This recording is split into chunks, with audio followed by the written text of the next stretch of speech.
afternoon. Thank you for having me here today. A life well lived is a life of legacy, and Walter Munk's legacy is immeasurable. As an oceanographer of boundless curiosity, he's known as, and you've heard this before, the Einstein of the oceans. To him, the oceans were not just vast bodies of water teeming with life. They were connections that brought continents, people, and cultures together from around the world. Today we celebrate Walter Munk's legacy, and you've heard this before too, the father of surf forecasting, and I have to say I am part of that crew that believes in that. It's just one of many titles given to Munk over the course of his wonderful life, but it's one that obviously means most to me, being a surfer and also a meteorologist and forecaster. As Netta told you, my name is Shawn. I'm a meteorologist at CBS 8 News, also environmental reporter, and as she mentioned, I've been known to cook a few things now and then. And if you are of a certain age, a little bit older, like some of us in the crowd, you may remember me as Surfer Shawn. You might say that I'm the pioneer of radio and television surf forecasting. It all began back in, I'm going to date myself here, 1983 on 91X radio. So that's how long I've been doing it. Do the math and that'll tell you how long we've been doing the surf reports here in San Diego. After that, it seemed like everyone jumped on the bandwagon, which is good because the more you know about something, the more you care about it, and the more you care about it, the more you can protect it. What you may not realize is my relationship with the ocean as a lifelong surfer and as a career in broadcasting stand on the shoulders of a brilliant man that we're all here today celebrating. He's a passionate oceanographer. He called San Diego his home. That man is Walter Munk, and I think all of us will agree Walter led the way. Walter Munk's wife and lifelong partner, Mary Coakley, understands her husband's profound, and when I say profound, impact on the sport of surfing. She was quoted as saying this: "I think most surfers don't realize that Walter is the reason they know when and where to be, because without that, we wouldn't be able to forecast where the waves were coming from, we wouldn't know when they were going to arrive, and we wouldn't know what beaches to go to." So that is the legacy of Walter Munk. Sure, we might have figured it out somewhere along the way, but he gave us a head start, and that is what is so key about that.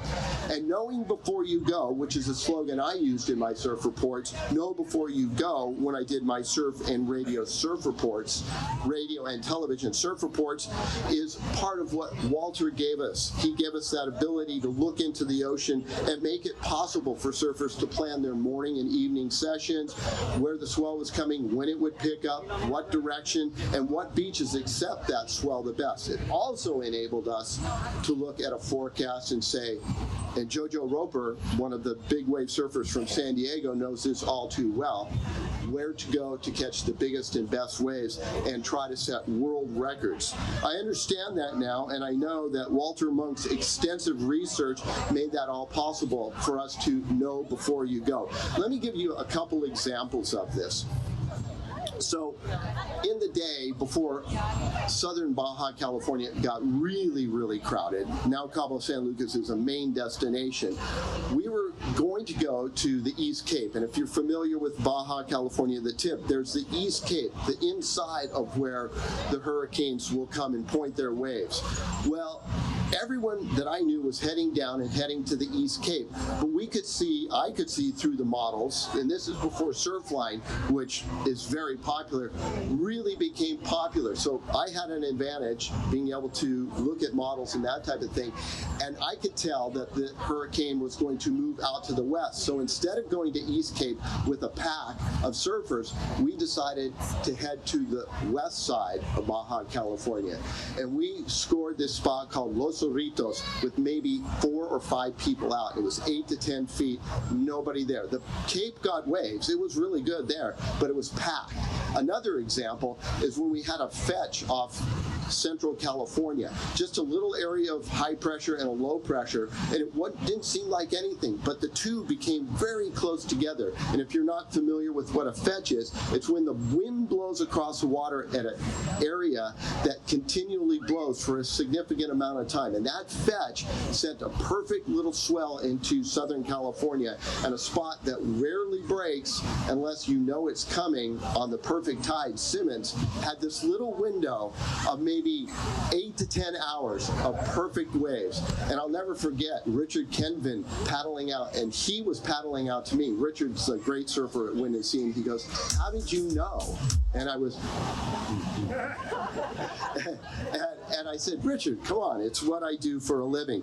But the great thing about what Walter has done is he gave us the foundation, the cornerstone for surf forecasting, and in turn also gave us the cornerstone for forecasting in general, because we here in San Diego have a lot of visitors that come to San Diego, especially in the summer, and we get swells, as we heard from Surfline, that will travel 5,000 to 6,000 miles across open bodies of water.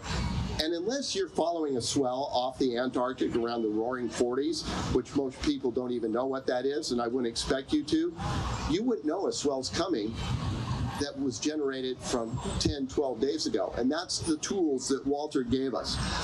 So let me tell you something about surfing and my connection with the ocean, and maybe this will connect with you. I've mentioned about waves coming from New Zealand or the Gulf of Alaska. These waves are traveling 4 to 5 to 6,000 miles away. They're generated by a storm that was 30, 40, 50 feet high, by winds that were blowing across the water 50, 60, 75 miles an hour, and they're blowing across this water, and they generate waves that are 40 to 50 feet high, and they're traveling, and they're connecting, and they're making all this energy, and they travel all this distance, and then they come across an open body of water, causing havoc in the open ocean, boats, ships, all the things that it goes through. And as those waves come up on the shore, that energy from a storm that happened 12 days ago start to connect with the bottom of the ocean, the bathymetry.